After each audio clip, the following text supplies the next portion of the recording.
Ça va faire maintenant 14 ans que Joey Starr, rappeur, chanteur, mène une belle carrière d'acteur avec des prestations remarquées dans Police de Mae West, dans des contre-emplois aussi savoureux comme Jean-Georges, le patron gay de boîte de nuit dans L'amour dure 3 ans de Frédéric Becbédé. Mais aujourd'hui, il atteint des sommets avec Une autre vie, un somptueux mélodrame d'Emmanuel Mouret, une sorte de mix entre La femme d'à côté de François Truffaut et puis les mélos des années 50 et 60 de Douglas Sirk et Léo McCarey.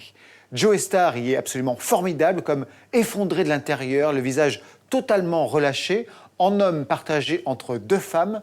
Pour un comédien qui a joué, et ce sont ses mots à l'actrice, Joey Starr, l'acteur d'à côté, Stéphanie Cabre et Claire Duguay. Des soucis de santé? Vous qui êtes un peu dans l'électricité, c'est comme si je n'avais plus de courant. Il est à l'affiche du dernier film du réalisateur intello Emmanuel Mouret, Une autre vie, mélo très premier degré dans lequel il campe un électricien amoureux pris entre deux femmes.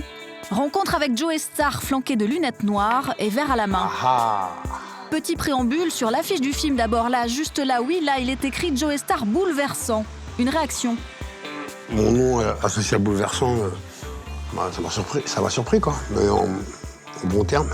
Dans Une autre vie, on est loin de l'image de bad boy qu'il se trimballe depuis NTM. On a donc voulu savoir auprès d'Emmanuel Mouret ce qu'il était venu chercher chez Joey Starr. Ça va. Pour ce film, où quelque part c'est un gentleman très, très sensible, il pouvait justement incarner cette sensibilité d'une façon d'autant plus intense. Merci, je vous en prie. Par rapport, on va dire, à ce physique qui est très imposant, très puissant, très fort, marqué. Parfois, j'utilise la comparaison avec Lino Ventura. Ce côté, voilà, fort, parfois brutal, et qui, dans des moments justement de tendresse, de douceur, de sensibilité, du coup, ça apporte un contraste, voilà, désarmant. Contre-emploi Joey Starr, déjà une quinzaine de films au cinéma entre apparitions et rôles beaucoup plus importants. À ses débuts, il se considérait lui-même comme une jeune actrice sur les plateaux. Alors on a voulu en savoir un peu plus sur cette actrice comme les autres qu'est devenue Joey Starr. Son premier souvenir d'actrice. C'est le bal des actrices, bien sûr, mais je veux dire, c'est pas mon premier, c'est pas mon vrai premier, mais ma vraie première sensation, quoi. Spider-Man. Et puis c'est pas très écrit, quoi. Donc il y avait pas mal d'impro. Et de me sentir assez à l'aise, en fait, sans savoir ce que je faisais. Donc c'était assez curieux comme sensation. Mignon d'entrée Non mais aussi. Karine Viard, Diams, non mais s'il te plaît, arrête. C'est qui Karine Viard? Bah c'est qui Diams? Quelqu'un qui vend des disques, c'est Bah du ouais, concret, c'est du elle lourd. fait vendre des places de cinéma, ça veut dire quoi? Ah d'accord, ok. Mais dans ton Ça veut monde, dire quoi? alors La musique est plus important que le cinéma? Bah, le jour où tu ramèneras plus de pépettes que moi à la maison, oui, peut-être, alors, je serai acteur à ce moment-là. Puis les gens me connaissaient pas forcément, enfin voilà, connaissaient Nick ta mère, donc on se fout un aura du truc, forcément qui est peut-être pas exact. Et donc j'arrive en territoire inconnu, je trouvais ça assez bien, quoi. Ça me donnait l'impression de faire autre chose. La sensation était assez bonne, mais je l'ai toujours cette sensation de faire autre chose, ça c'est génial, quoi.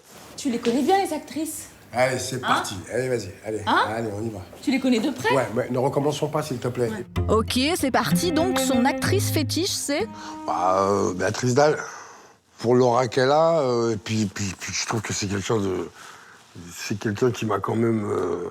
qui m'a raconté le cinéma il y a longtemps. Déjà, au travers d'une question que j'avais posée, quelle était la différence entre un acteur et un comédien. Il a pris 3 heures à me répondre. Mais c'était magnifique ce qu'elle m'avait raconté. Chez le comédien, il y a un truc déjà plus immédiat, quoi, que l'acteur. L'acteur, c'est quelqu'un qui est déjà dans un truc plus formaté, où on recommence, voilà, quoi. Et le comédien, c'est quelqu'un qui se produit sur des planches, surtout, quoi. Et donc, qui est plus issu de la culture de l'immédiat. Pour moi, je suis acteur, pour l'instant. Tiens, est-ce qu'il a des caprices d'actrice? Moi, je dois en avoir. La corbeille de fleurs. Non, je rigole, la corbeille de fruits dans la loge. Mais ça, c'est plutôt un caprice de bonobo, ça. Non, mais je crois que l'actrice, quand elle a des caprices, elle le sait pas, en fait. Et s'il devait définir son jeu d'actrice? Mon jeu d'actrice, c'était d'être très fragile. D'arriver comme un nénuphar, quoi. Je m'ouvre, une petite perle de rosée au milieu, enfin voilà, quoi.